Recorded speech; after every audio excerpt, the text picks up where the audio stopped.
전 세계 9억 명이 사용하는 모바일 메신저 텔레그램의 창업자죠. 파벨 두로프가 프랑스에서 긴급 체포됐습니다. 텔레그램에서 일어나는 각종 범죄를 방치한 혐의인데 앞으로 텔레그램의 수사 협조가 가능해질지 이게 왜 중요한지 따져보겠습니다. 김도민 기자, 텔레그램 창업주가 프랑스에서 긴급 체포된 이유가 뭡니까?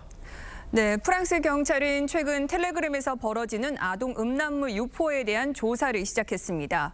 이후 여러 수사기관들이 합세해 마약 밀매, 사이버 폭력, 자금 세탁 등을 들여다봤습니다.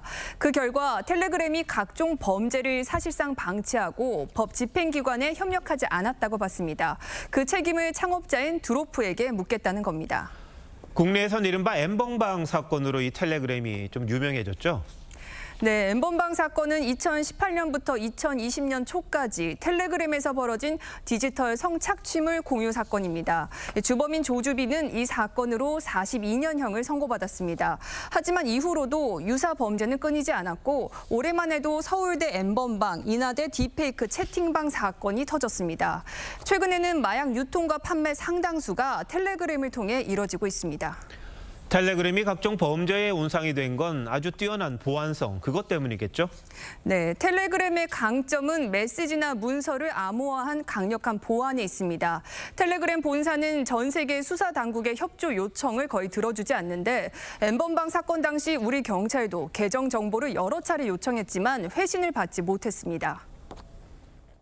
텔레그램은 전혀 수사에 협조하지 않는 걸로 유명하고 범죄하는 사람들 입장에서는 나중에 수사가 됐을 경우에 회사 때문에 자기들이 불리해지는 경우는 없다고 생각하니까 더 많이 이용하는 거고요. 창업주가 체포됐으니까 그럼 텔레그램이 수사에 협조할 가능성도 생기는 겁니까? 네, 두로프가 체포되자 텔레그램은 플랫폼과 소유자가 플랫폼의 남용에 대해 책임이 있다는 주장은 터무니없다고 반발했습니다. 두로프는 평소 개인정보와 표현의 자유를 수호하겠다고 말해왔는데요. 범죄를 방치한 것인지 표현의 자유 수호인 것인지가 법적 쟁점이 될 것으로 보입니다. 네, 국제사회에서도 아주 큰 이슈가 됐군요. 그렇다면 이 해외에서는 두로프의 체포를 꼭 찬성만 하는 건 아닐 것 같은데 비판 여론도 있는 겁니까? 네, 그렇습니다. 표현의 자유 수호를 주장해온 일론 머스크 테슬라 CEO는 두로프의 체포를 비판하는 게시물을 올렸습니다. 전 폭스뉴스 진행자인 터커 칼슨은 정부기관의 검열을 거역하면 받을 수 있는 경고를 보여준다고 비판했습니다. 러시아는 우크라이나 전쟁 이후 텔레그램을 주요 선전 도구로 쓰고 있는데 프랑스의 간접적인 적대 행위라며 격앙된 반응을 보였습니다. 텔레그램을 규제하는 것 같지만 실은 이 텔레그램을 이용해서 커뮤니케이션하는 양 당사자의 커뮤니케이션, 즉 표현을 결국 제한하게 되거든요. 일론 머스크 같은 경우에는 X의 오너잖아요. 생각해보시면 텔레그램이 규제를 받는다 그러면 X도 규제받는 거예요.